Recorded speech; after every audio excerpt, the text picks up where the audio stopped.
Gua saya di penjara juga. Yang masuk saya jamin kehidupannya, mereka pun saya kasih barang untuk ngedarin di dalam. Sampai saat ini masih.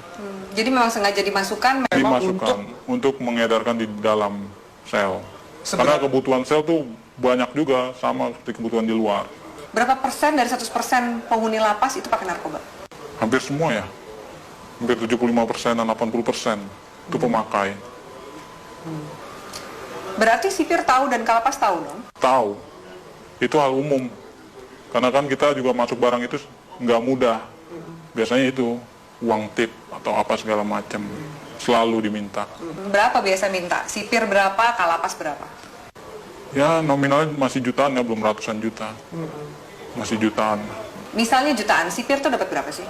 Sipir sebulan bisa dapat 5 juta, 7 juta. Tergantung kita bawa masuk barangnya berapa banyak. Oh barangnya sekian ya tinggal di itu aja proses. Kalau kalapas dapat berapa sih? Kalapas dia puluhan ya, puluhan juta. Yang paling banyak demand-nya itu di penjara mana? Cipinang. Lebih banyak dia bandarnya. Salah satunya banyak kan anak buah saya selama ini yang ketangkep di mana, mereka di dalam ya saya tanggung semuanya. Dia di dalam, hidup keluarganya di luar, saya tanggung semua. Oke. Sampai dia keluar. Sampai dia keluar. Secanggih apa sih bisa ngatur peredaran narkoba Iya. dalam penjara? Alat-alat mereka canggih dong? Canggih. Mereka alat-alatnya lebih canggih dari pemerintah Indonesia sendiri ya. Masa? Iya. Secanggih apa? Dari mulai telepon, mereka pakai satelit, langsung tembus satelit. Tidak ada lagi lewat operator-operator Indonesia. Mereka semua pakai satelit. Jadi nggak bisa disadap. Nggak bisa disadap. Sangat sulit untuk disadap. Tidak akan ada habisnya Indonesia. Karena Indonesia target terbesar di Asia untuk peredaran. Untuk peredaran. Kenapa Indonesia jadi target? Karena demand yang begitu besar. Demand-nya begitu besar. Keuntungannya juga besar. Hukumannya juga ringan. Soal hukuman, Iya. ringan. Berarti nggak mungkin bikin jera. Apa sih yang bikin jera aparatnya? Dari mana sih kemudian kalau misalnya mau ngabisin ini gitu? Dari mana sih? Biasanya kalau main di hakim itu buat main hukuman. Peringanan hukuman, segala macam. Anda bayar? Saya bayar. Dalam bentuk uang atau dalam bentuk barang juga Anda kasih? Uang, biasanya uang. Mereka hanya uang. Kadang barang tergantung hakim. Hakim maunya apa ya kita kasih. Banyak klien Anda yang hakim yang make juga? Ada banyak. Ada 10 orang ada. Bagaimana Anda menggunakan uang yang luar biasa banyak ini? Biasanya Anda menghabiskan untuk apa? Biasanya saya habisin buat pesta-pesta aja. Pesta, saya beli barang, segala macam apa, kebutuhan. Kebutuhan dalam arti ya saya lihat orang-orang kaum-kaum yang kurang mampu juga sebenarnya saya kasih.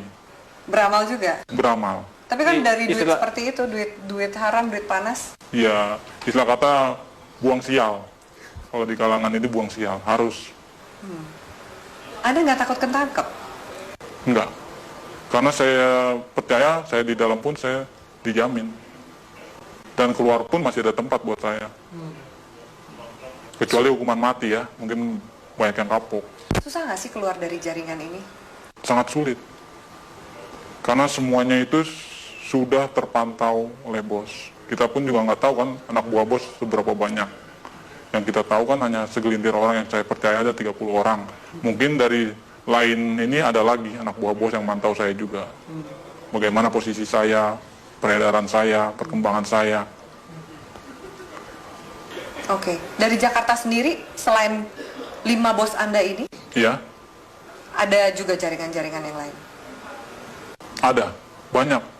Di Jakarta aja ada sekitar 50 jaringan. Yang saya tahu 50 jaringan, mungkin lebih. Itu yang saya tahu. Jaringan ini lebih besar atau sama kuatnya dengan jaringan Anda? Macam-macam. Tergantung dari barang sih biasanya. Kalau barang kita bagus, banyak juga jaringan ngambil di kita juga. Makanya barang itu nggak pernah akan habis. Tidak akan pernah habis di Indonesia. Walaupun mereka menangkap, menyita segala macam berapa ribuan ton, ratusan kiloton, itu nggak akan pernah habis. Karena itu cuma sedikit, paling seujung jari ya, ujung jarinya dari total barang yang ada di Indonesia. Kalau BNN sendiri, gimana Anda sebagai bandar ngelihat BNN? BNN saya lihat sih Untuk saat ini tergantung orang-orangnya sih, BNN juga. Sama lah sama yang di Polres, Polda, segala macam. Istilah katanya kan orang Indonesia itu hanya butuh duit. Semuanya ujung-ujungnya duit. Asal kita punya duit, ya lolos. Sampai ke jaringan, kalau kepolisian juga Kepolisian udah hal umum. Udah nggak bisa di ini lagi. nggak mungkin dibersihin. Nggak mungkin dibersihkan. Karena memang aparatnya pun pemakai. Kenal sama bandar, kenal barang, nyuplai barang juga, begitu. Seterusnya. Bea Cukai gimana? Bea Cukai juga mengawasi kan Iya. seperti ini. Bea Cukai ada permainan juga. Makanya kita di Bea Cukai itu ada sekitar 5 orang kita pegang di sana. Untuk tiap ininya. Apa peran 5 orang di Bea Cukai ini? Meloloskan barang. Meloloskan barang. Jadi ada pengiriman juga. Pengiriman barang, pengeluaran keluar barang, itu semua lewat dari mereka ini, 5 orang ini. Oke. Anda punya berapa rekening? Ada 10 lebih. 10 lebih. Kurang lebih satu rekening isinya berapa sih? Tergantung ya, ada yang 1 miliar, ada yang 800, ada yang 750. Paling kecil ya sekitar 250 juta. Anda nggak takut kelacak oleh PPATK nih? Wah, enggak ya, itu nama rekeningnya udah beda-beda. Ada panggilan untuk berhenti dari dunia hitam ini? Belum ada. Saya masih menikmati sampai sekarang karena keuntungannya lumayan. Bukan lumayan lagi ya, mungkin kalau Mbak sendiri mungkin akan tergiur dengan hasilnya. Yakin kamu? Yakin sekali. Masa? Iya, benar. Belum ada panggilan untuk tobat berarti? Belum. Masih menikmati. Mau sampai kapan? Sampai seterusnya mungkin ya. Sampai tunggu panggilan. Orang tua Anda nggak curiga? Tidak ada yang tahu.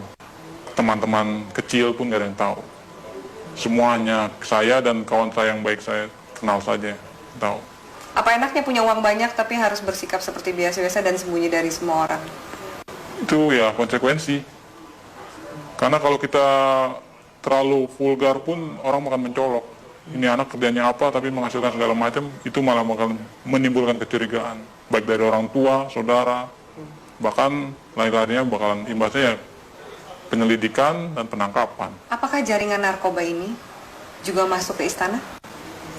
Istana sebagian ya udah masuk. Lewat mana? Itu organisasi lain. Kita belum bisa sampai masuk ke sana. Mungkin ya organisasi ini lebih kuat dari yang bos saya punya. Itu sudah masuk Ke istana? ke istana. Oke. Transaksinya besar? Tetaplah bersama kami di Metro Malam pemirsa, karena setelah jeda pariwara berikut, Metro Malam masih akan kembali dengan sejumlah informasi.